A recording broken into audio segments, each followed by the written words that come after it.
We've got a Fox News alert for you right now. The march to the midterms in November setting up a Florida showdown between a Trump-backed candidate and a Bernie Sanders-backed candidate. Congressman Ron DeSantis securing the Republican nomination for governor. He'll take on Andrew Gilman in November after the Democrat pulled off an upset win last night. Yeah, that is going to be a great matchup. An Arizona Congresswoman, Martha McSally, emerged from a three-way Republican Senate primary. She'll face off against a formidable foe in Kristen Sinema in the fall, which makes me want to bring in Newt Gingrich to get a perspective on what he got from last night. And it turns out Newt's up ready with a great tie.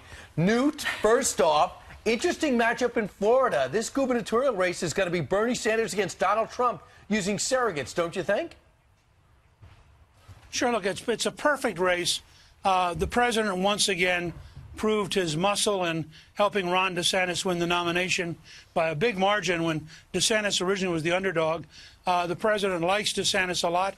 And frankly, the contrast in Florida between an absolute socialist who only got 34% of the primary vote and a conservative Republican pro-Trumper is going to be about as wide as you could get. And that's going to fit what's happening in the Senate race, where I think Governor Rick Scott is going to decisively beat the Democratic incumbent, Bill Nelson.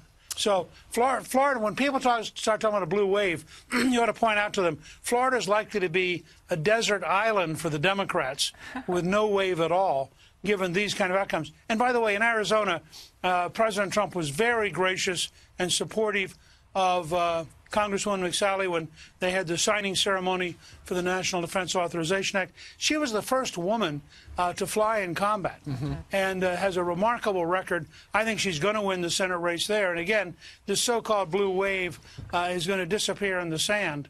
And I think you're going to see, if anything, more of a red wave by the time we get to November than a blue wave. Well, let's see. Well, Newt, regarding Martha McSally out in Arizona, you know, it goes to show you how quickly the Republican Party has changed.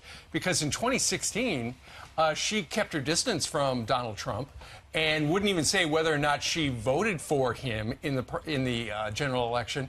And now, out in Arizona, it was a race to see who could embrace him the most between the Dr. Kelly Ward and her and Joe Arpaio. And ultimately, McSally won. Look, I'm writing a op-ed today for Fox News pointing out that Trump is winning and winning and winning. He's winning on judges. He's winning on NAFTA negotiation with Mexico. He just won in the primaries once again this week.